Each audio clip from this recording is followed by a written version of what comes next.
Bonjour et bienvenue pour ce deuxième épisode de mon histoire de l'informatique moderne. Et ce deuxième épisode est intitulé Naissance de l'industrie informatique avec le mainframe. C'est le véritable début de notre histoire. En effet, on peut dire que l'histoire moderne de l'informatique débute avec la naissance de son industrie au début des années 60, parce que à ce moment-là, les ordinateurs sont à la mode. On commence même à parler d'une computer society, mais ça ne veut pas dire que l'informatique, pour autant, est bien née, complètement née. On peut dire que la mutation n'est pas achevée et que le papillon n'est pas encore complètement apparu. Pour cela, il faudrait que l'industrie soit bien en place, effective, efficace, etc., ce qui est loin encore d'être le cas. Mais on va voir que c'est proche, ça va déboucher et que ça va ouvrir l'ère des constructeurs. Alors cet épisode est centré principalement autour du lancement de l'IBM 360 qui a eu lieu il y a 60 ans. Parce que c'est cet événement clé, qui a déterminé véritablement la naissance de l'industrie informatique et donc la naissance de l'informatique moderne. Parce qu'auparavant, c'était une histoire d'ordinateur, c'était des prototypes qui se succédaient, c'était des bricolages faits à droite à gauche, même si c'était éventuellement à grande échelle comme le projet Sage, mais ce n'était pas encore l'informatique telle qu'on l'a définie dans l'introduction. Donc voyons ça. C'est incontestable que c'est IBM qui a été instrumental et qui a transformé un marché naissant dans une véritable industrie. Ce qui n'était pas si évident que ça, parce qu'au début des années 60, les études de marché, par exemple, ne distinguent pas encore vraiment les ordinateurs du marché dit de l'électronique. Mais ça va changer à partir de l'introduction du 360, qui va avoir lieu en 1964. Il va y avoir un grand appel d'air du côté des personnels et surtout des programmeurs. On le voit sur ce magazine de Popular Science de janvier 65, où ils annoncent qu'en gros, on a besoin de 500 000 programmeurs pour l'industrie informatique. 500 000 personnes, rien qu'aux États-Unis. Ça donne une idée de l'appel d'air qui a été créé par les vrais débuts de l'industrie informatique et donc de l'informatique tout court. En 62, donc un peu avant, c'est aussi un moment clé parce que pour la première fois, les ventes d'ordinateurs d'IBM dépassent enfin l'activité mécanographique. Donc là, c'est le moment où effectivement les ordinateurs sont plus la danseuse du fils du patron, mais sont devenus un produit clé, un produit stratégique. J'aime pas employer ce terme-là, mais là, pour une fois, c'était vrai. Et IBM commence à mettre en avant de plus en plus son activité d'ordinateur. Par exemple, dans sa collaboration avec la NASA, on voit ici quelques photos où en 62, justement, les ordinateurs IBM, en particulier le 7090 et le 709, ont été utilisés pour assister le premier vol orbital de John Glenn, qui a marqué en quelque sorte le retour de l'Amérique dans la course à l'espace avec le RSS de l'époque. Mais bon, l'élément important, c'est qu'en 62, voilà, ça y est, la vente d'ordinateurs, qui est pourtant encore assez embryonnaire, dépasse déjà l'activité mécanographique. Bon, principalement grâce au succès du 1401, dont on a déjà parlé dans l'épisode précédent. Mais le succès d'IBM, il provient principalement de la culture IBM qui était déjà en place et qui a été véritablement créée et renforcée par Thomas Watson Senior, qu'on voit ici en photo, et qui était le père de Thomas Watson Jr., qui lui s'occupait de l'activité ordinateur. Et entre autres citations, c'est ma préférée de la part de ce personnage, Thomas Watson disait « Les produits IBM ne sont pas achetés, mais vendus ». Il avait compris l'importance des forces de vente, et on voit sur la photo à côté là un séminaire de formation ou de motivation pour les forces de vente d'IBM. Je ne sais pas exactement en quelle année, ça a peu d'importance, mais Thomas Watson avait compris que c'était un élément clé et il accentuait toujours le fait qu'il fallait aller vendre ses produits sur le marché, pas attendre que les clients viennent les acheter. Et les forces de vente d'IBM ont toujours été incontestablement un des points forts de Big Blue, avec son support technique. Mais cette culture était aussi une culture assez rigide, et donc ça avait sa faiblesse. Un seul exemple, Ross Perot, qui était un jeune commercial d'IBM, avait réussi son quota de l'année dès le premier trimestre. Et donc là, on lui a dit c'est bien, gars, mais maintenant, t'as plus le droit de vendre avant l'année prochaine. Donc évidemment, il a quitté IBM et il a créé sa propre société, EDS, Electronic Data System, qui a fait de lui un milliardaire. Ross Perot, c'était un personnage, j'espère qu'on aura l'occasion d'en reparler dans cette histoire. Alors, certes, dans les années 60, les ordinateurs sont à la mode. En 62, IBM vend plus d'ordinateurs que de tabulatrices mécanographiques. Mais pour autant, tout ne va pas mieux dans le meilleur des mondes parce que la situation est complètement chaotique, que ce soit chez IBM comme chez les autres constructeurs. Pourquoi ? Parce que, en fait, ces ordinateurs ne sont pas encore construits, conçus, assemblés et installés avec une logique industrielle. C'est encore du bricolage, c'est encore du prototypage. Alors chez IBM, c'est encore pire parce que à cette époque-là, IBM ne produit pas moins de 7 modèles d'ordinateurs différents.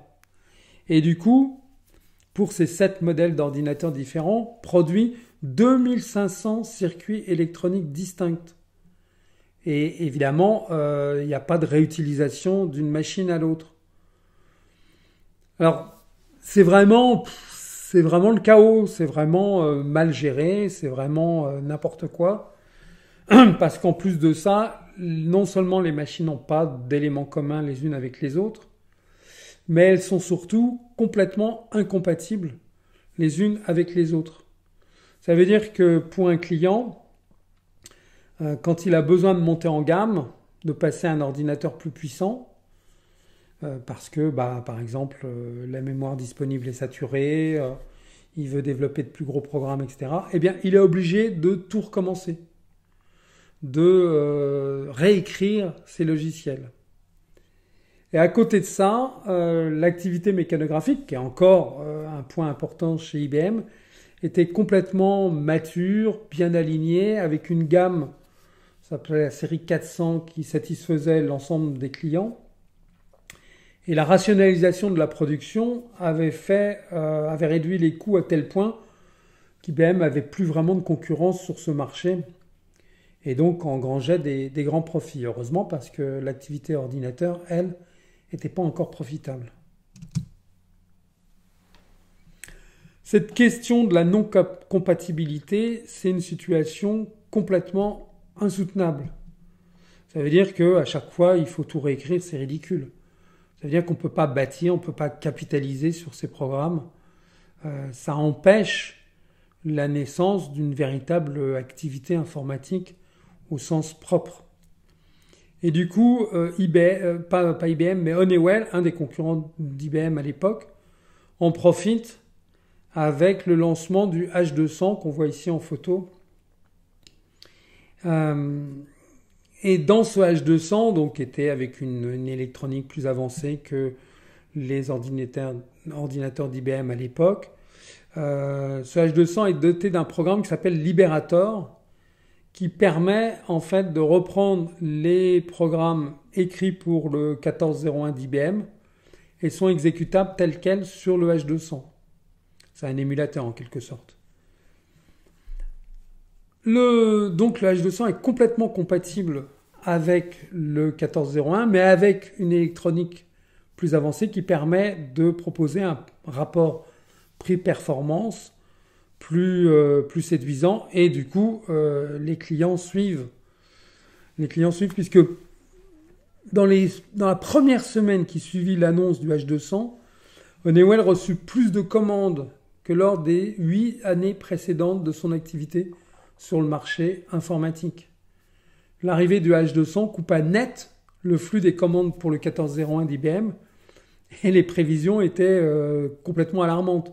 Chez IBM, on redoutait que plus des 3/4 des utilisateurs du 1401 allaient basculer sur le H200.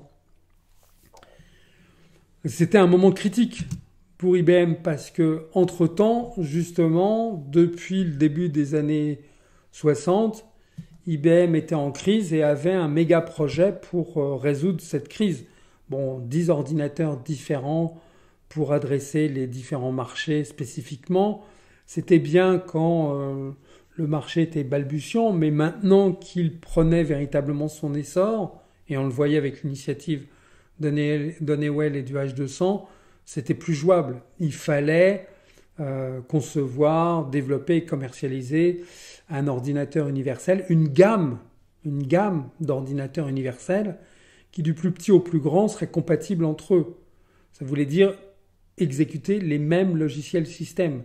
Ça voulait dire que les clients qui développaient des programmes pour la plus petite machine de la gamme allaient pouvoir les faire fonctionner sans modification sur les machines suivantes.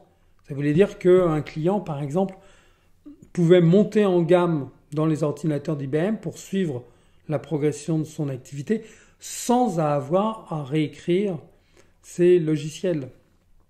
C'est un élément clé. C'est l'élément qui permet de basculer de l'ère des ordinateurs à l'ère de l'informatique. L'informatique, c'est ça. C'est la possibilité de capitaliser sur ces programmes. Sinon, c'est du bricolage. Et donc, c'est une vraie nouveauté. C'est une vraie nouveauté chez IBM parce que jusqu'à présent, on faisait des calculateurs spécifiques, en fait. Le 360 va effacer complètement cet adressage des segments spécifiques du marché. Ça va revenir par la suite parce que, par exemple, Control Data va se concentrer, Control Data, qui était un des concurrents d'IBM, va se concentrer sur les supercalculateurs, qui va déboucher plus tard sur les machines Cray. Mais bon, anticipons pas, on voit à peu près ce qui s'est passé. Donc à ce moment-là, IBM se lance dans un méga projet, un énorme projet, pour justement résoudre ces problèmes en une seule fois, en commercialisant une gamme d'ordinateurs compatibles. Alors ça s'est pas fait tout seul. C'est pas un matin que Thomas Watson Junior s'est réveillé en disant c'est simple, il suffit de faire une nouvelle gamme, on n'a qu'à l'appeler New Product Line, puis voilà, c'est parfait. Non. Il y a eu beaucoup de débats en interne, et il y a eu un groupe de projets qui s'appelait le Spread, qui a été chargé de faire la proposition qui a débouché sur la New Product Line. Il y a eu beaucoup de débats parce qu'évidemment, cette fragmentation de l'offre avait créé des baronnies. Chacun poussait sa propre machine plutôt que de vouloir vendre les produits de la compagnie dans son ensemble. Et donc il a fallu véritablement tout le poids du management pour décider de mettre le paquet sur la New Product Line. Et d'ailleurs, c'est en quelque sorte l'épisode du H200 de Honeywell qui a déterminé IBM à vraiment mettre le paquet et aller à fond dans la New Product Line. Ils ont compris qu'ils jouaient leur avenir sur cette question. Soit se faire grignoter par des initiatives comme Honeywell, soit changer complètement, radicalement la donne en proposant enfin une gamme d'ordinateurs qui répondent aux besoins du marché. Bon, ça n'a pas été si évident que ça. Avec le recul, on se dit, ils se sont réunis, ils ont discuté, ils ont décidé, etc. Parce que par exemple, le Spread, a publié un rapport de 80 pages qui paraissait bien trop ambitieux à beaucoup des dirigeants d'IBM. Par exemple, il était prévu de dépenser pour ce projet 125 millions de dollars pour simplement le logiciel, alors qu'à l'époque, IBM en dépensait à peine 10 millions de dollars par an sur l'activité logiciel système. Donc, c'était pas si évident. Et pourtant, on va dire qu'ils l'ont fait. Et le projet était complètement énorme. 4 ans, 5 milliards de dollars de budget et même la construction de nouvelles usines. 5 milliards de dollars, il faut réaliser que c'était encore plus que le projet Manhattan qui avait eu lieu 20 ans auparavant et qui a permis la mise au point de la bombe atomique. Les études à elles seules coûtèrent 500 millions de dollars et le développement 10 fois plus. Et par exemple, l'usine de semi-conducteurs, une des nouvelles usines qu'il a fallu construire, c'est celle qui consomma le plus de ressources, puisque les ateliers d'assemblage classiques coûtaient 120 dollars le mètre carré. Mais là, la nouvelle salle blanche, salle propre jusqu'à l'extrême, du coup, avec sas d'entrée, de sortie, etc., allait demander plus de 450 dollars pour la même surface. 450 dollars le mètre carré. Bon, évidemment, aujourd'hui, ça paraît ridicule par rapport aux usines de composants de TSMC ou d'Intel. Mais à l'époque, c'était fou. C'était un pas en avant complètement ambitieux et audacieux.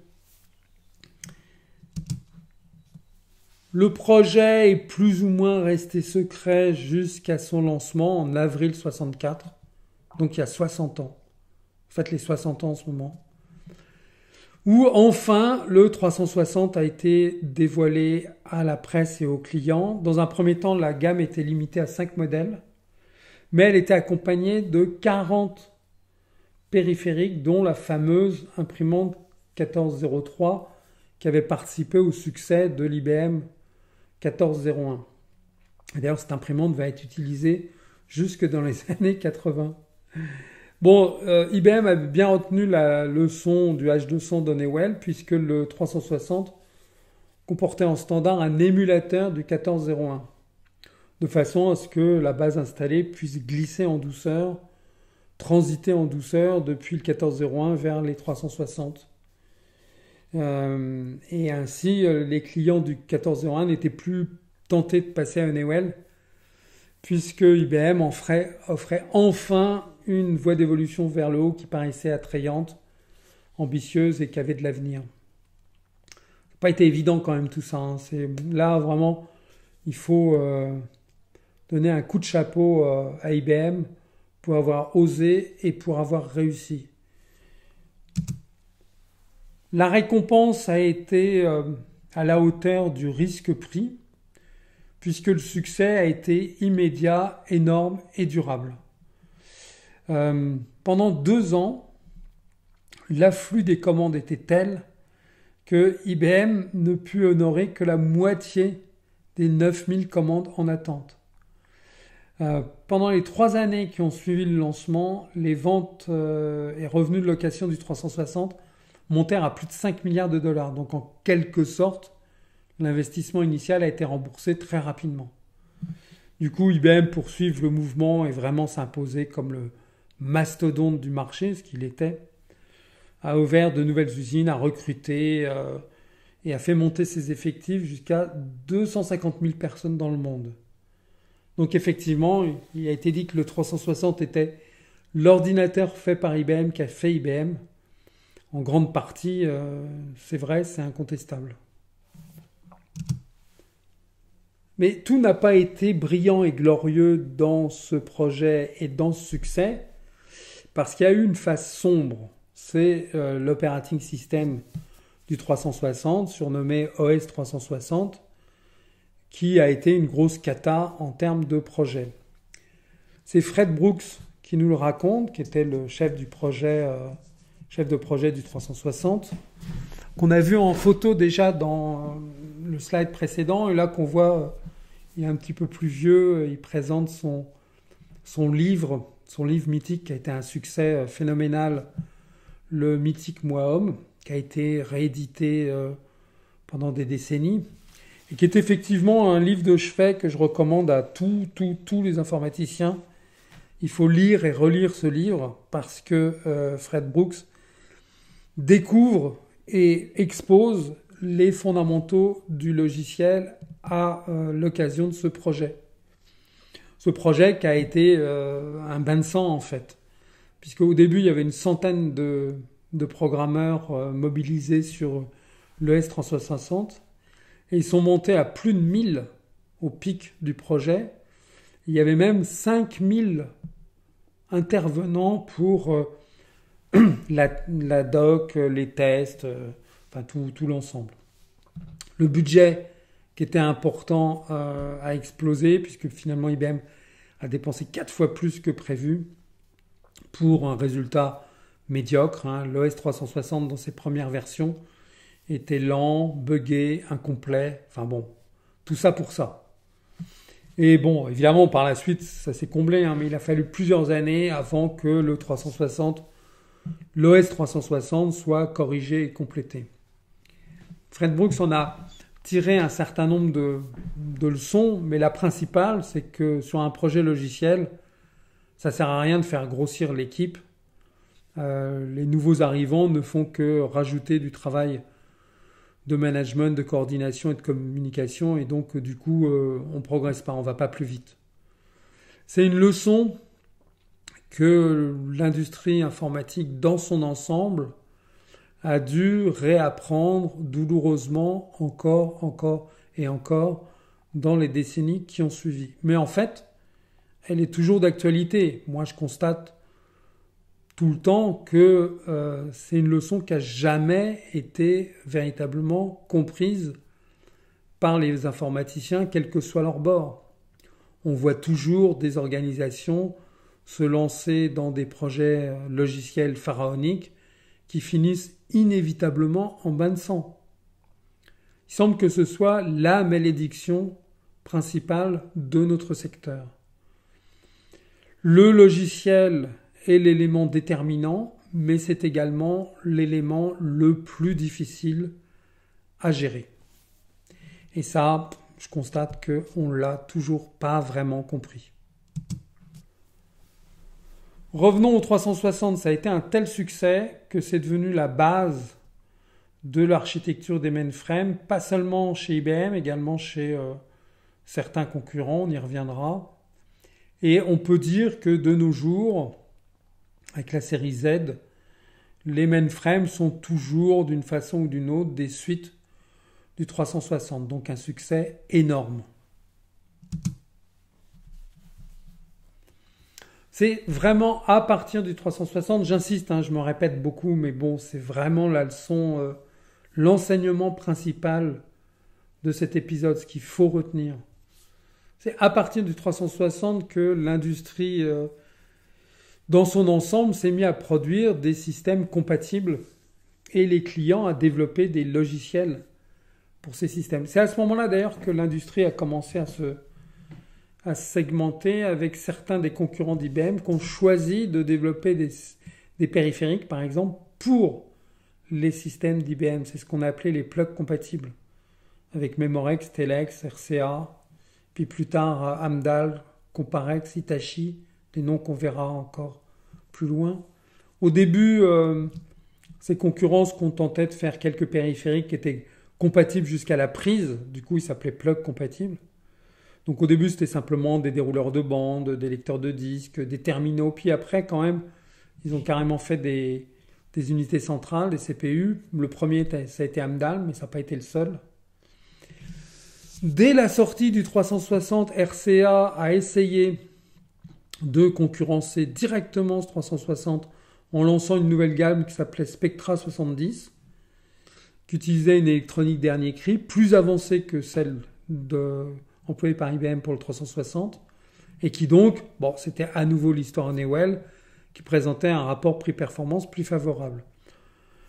RCA, c'était Radio Company of America, une boîte d'électronique très connue et de grande ampleur, puisqu'elle avait en quelque sorte inventé et commercialisé la télécouleur dans les années 50. Donc elle avait une certaine surface quand même. Le problème, c'est que le Spectra 70 n'était pas complètement compatible avec le 360. La leçon du H200 a été comprise, mais pas bien appliquée. Du coup, le Spectra 70 n'a pas été un succès. Par contre, les fabricants de périphériques compatibles, eux, ils ont bien réussi à s'implanter. Bon, on a insisté sur le mérite d'IBM. Et le mérite d'IBM, c'est surtout d'avoir osé, d'avoir compris, d'avoir été lucide sur ce qu'attendait le marché. Par contre, IBM n'a pas été un innovateur, n'a rien inventé lors des débuts de l'informatique moderne. C'est contenté de réutiliser. Bon, rien inventé, par exemple, je cite là sur ce slide le Whirlwind, dont on a parlé déjà dans le projet Sage, l'épisode précédent. Le Whirlwind n'a pas été conçu par IBM, il a été conçu par le MIT. IBM s'est contenté d'être le prestataire de fabrication. Le Pentagone a lancé une appel d'offres pour savoir qui fabriquerait en série le Whirlwind. C'est IBM qui a gagné et donc qui a été impliqué dans le projet Sage, mais au départ, c'est pas eux qui avaient imaginé, conçu les prototypes du Whirlwind. Donc l'ordinateur temps réel, c'était pas IBM. Pareil pour les composants électroniques. IBM était très fier de mettre en avant sa technique dite SLT, Solid Logic Technology, des processeurs du 360. Mais en fait, c'était pas le top de la technique, parce que le top de la technique du moment, c'était les circuits intégrés. Et les circuits intégrés, qui ont été inventés par Kilby chez Texas Instruments en 58, on y reviendra sur cette histoire, qui est une histoire également fondamentale dans la progression de l'histoire de l'informatique moderne. On en parlera un peu plus tard. Donc Kilby en 58 chez TI et puis perfectionné par Noyce chez Fairchild en 59. Donc ça, c'était ce qui avait de plus avancé à ce moment-là. Mais IBM n'y a pas eu recours parce qu'ils considéraient que ce n'était pas encore complètement mature et que ça n'allait pas supporter la fabrication en très grande série qu'ils envisageaient. Donc il s'est contenté d'un espèce de mixte entre la seconde et la troisième génération de l'électronique de l'époque. Bon, la première génération, c'était les tubes à vide, on a vu tous les inconvénients qu'ils avaient. La deuxième génération, c'était les transistors, mais bon, les transistors éparpillés, quoi. Et la troisième, les circuits intégrés, où en quelque sorte, les transistors étaient plus éparpillés, ils étaient rassemblés sur une galette de silicium et c'était plus simple. Le niveau SLT, c'était en gros entre les deux. Donc IBM n'a pas été un innovateur, ni à ce moment-là, ni plus tard. Mais l'apport d'IBM est incontestable dans l'industrialisation de l'informatique. Son principal mérite, c'est d'avoir vu grand et d'avoir employé les moyens permettant de voir grand. C'est bien grâce à IBM, à sa vision et aux tripes de ses dirigeants qu'on doit le passage d'un marché quasi confidentiel, même s'il commençait à avoir du succès, à une véritable industrie avec une structure et une logique. C'est vraiment à partir de là, j'insiste, je me répète, mais c'est vraiment à partir de là que l'informatique peut démarrer et se développer. Les clients peuvent capitaliser sur leurs efforts de développement et ils ne vont pas s'en priver. Avec cet épisode s'ouvre l'ère des constructeurs, sur lequel on aura l'occasion de revenir, qui va durer 30 ans, de 1960, donc de la décennie 60, à y compris toute la décennie 80. Donc c'est 30 ans, 60, 70, 80, oui c'est 30 ans. IBM a dominé complètement cette ère, puisque dans les années 60, on avait l'habitude d'appeler l'industrie IBM et les 7 nains.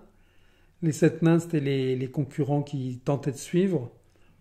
Donc il y avait Honeywell, Control Data, NCR, Univac, Beruth, General Electric et RCA. Puis dans les années 70, c'est devenu le bunch, c'est-à-dire que RCA et General Electric ont laissé tomber. Donc le bunch, c'était Burroughs, Univac, NCR et Control Data, puis Honeywell. Et bien sûr, et on le verra un peu plus loin, il y a Digital qui s'est invité dans la partie, qui est devenu le numéro 2, qui est devenu le challenger d'IBM. Voilà pour ce deuxième épisode, la naissance de l'informatique moderne. Enfin, on a vu la préhistoire, ça y est, on est rentré de plein pied dans la naissance et on va pouvoir dérouler notre histoire. Je vous invite pour les prochains épisodes, mais là, il faut encore que je les réalise et que je les enregistre. Merci d'avoir écouté jusqu'au bout et à très bientôt pour la suite.